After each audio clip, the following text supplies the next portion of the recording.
या फिर प्रकृति पुरुष को ही हम शिव और शक्ति भी शायद कहते हैं, तो शिव और शक्ति एक दूसरे के बगैर कैसे अधूरे हैं या फिर उनका क्या रिलेशन है, वो मैं जानना चाहता हूँ। पुरुष मेल एनर्जी है, शिव शक्ति तुमने कहा सही कहा। भगवान गीता में इसका उत्तर देते हैं, पुरुष जो है वो ब्रह्म का स्वरूप है, ब्रह्म एनर्जी, स्टैटिक एनर्जी बोलो या वो जैसे शिव है, ठीक है ना। तो शिव के अंदर से अगर शक्ति निकाल दी जाए तो शव हो जाते हैं। तो स्टैटिक एनर्जी जिसको बोलो कि सब कुछ स्टैटिक है, कोई चीज हिल नहीं रही, कहीं कुछ भी समझ में आया ना, तो उसको हम पुरुषात्मक एनर्जी बोलते हैं। ठीक, अब मेरे हाथ में समझ पेन है, पेन ऐसी कैसी है, मैं कुछ नहीं कर रही, इससे अगर मुझे कुछ लिखना है तो मुझे शक्ति लानी पड़ेगी। लेकिन ये पेन होल्ड करने में लग रहा है कि कुछ हो रहा नहीं है पेन में, लेकिन फिर भी इस पेन को होल्ड करने के लिए भी तो शक्ति लगी है। तो कुछ भी चीज संसार में है वो लग रही है स्थिर, लेकिन वो दिख रही है स्थिर, लेकिन वो स्थिर के अंदर ही शक्ति है जिसने उसको धारण करके रखा है। तो जो आपने कहा कि शक्ति और शक्तिमान ये एक दूसरे के बिना अधूरे है, पुरुष और प्रकृति एक दूसरे के बिना अधूरे है, ये बात सच है कि संसार है, उनको एक गोलाकार में दिख रहा है, उनको कोई उसमें खेला नहीं दिख रहा, लेकिन ब्रह्मांड में दिख रहा है, वो शिव का स्वरूप है। तुम पहाड़ को देखते हो, हिमालय को देखो, बड़े बड़े हिमालय पहाड़ है, वो चल नहीं रहा है, लेकिन वो शिव का स्वरूप, ब्रह्मांड है ना, शिव का स्वरूप है। लेकिन भले वो चल नहीं रहा है, फिर भी उसको धारण तो धरती ने किया है, और धरती शक्ति का स्वरूप है।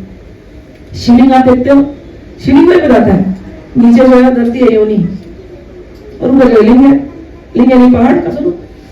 ठीक है, तो पूरा ये संसार, पूरा ये जगत, ये शिव और शिवा, शिव और शक्ति, शिव शक्तियात्मक है। ये लोग मतलब अलग हो ही नहीं सकते। जहां शक्ति है वहां शक्ति को काबू में रखने के लिए शक्तिमान है, और शक्तिमान को काबू में रखने के लिए शक्ति है।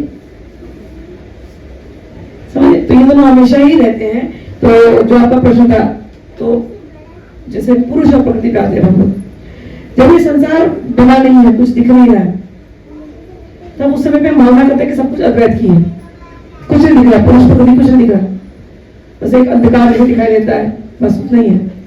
वहां पर अद्वैत की भावना होती है कि पुरुष और स्त्री एक दूसरे में मिले हैं।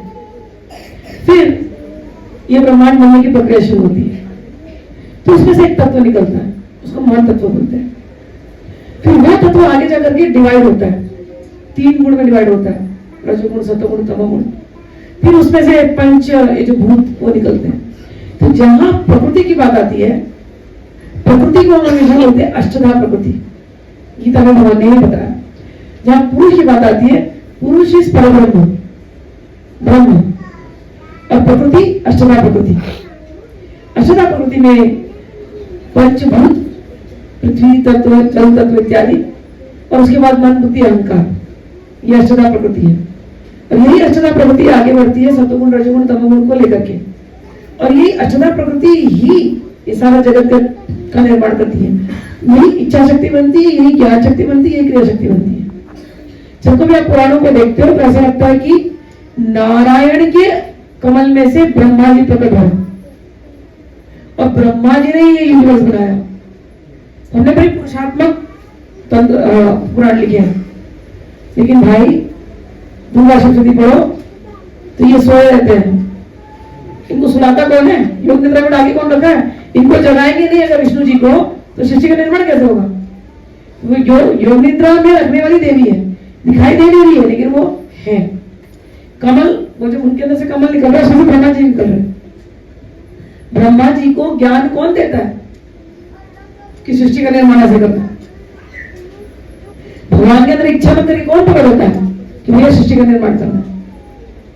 और वो पूरा करने के लिए जो इंग्रेडिएंट्स चाहिए ब्रह्मांड को बनाने के लिए, इंग्रेडिएंट यही है अष्टधा प्रकृति। कौन देता है? शक्ति देती है। ठीक है, तो ये पूरा जो संसार, भगवान गीता में कहते हैं मैं बीज प्रदाता पिता हूं। आपने पूछा ना पुरुष क्या है? मैं बीज प्रदाता पिता हूं, भगवान इतना ही कह रहा है। अरे पूरी सृष्टि मेरी योग माया से चलती है, मेरी योग में अच्युता प्रकृति है। यही उत्तर है कि भगवान केवल बीज देते हैं, वो पालन का काम करते हैं, वो शक्तिमान है। वो शक्ति को ऑटो कंट्रोल जाने नहीं देते, क्योंकि शक्ति को अगर अनियंत्रित छोड़ दिया वो विध्वंस भी हो सकती है। तो भगवान शक्तिमान को रूप धारण करते हैं और शक्ति क्रिया करने का रूप धारण करती है।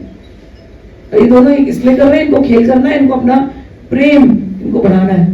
तो ये सारा संसार उनके प्रेम का विस्तार है। वो प्रेम का विस्तार उनकी शक्ति, उनकी जो आदि शक्ति है वो करती है। बस यही।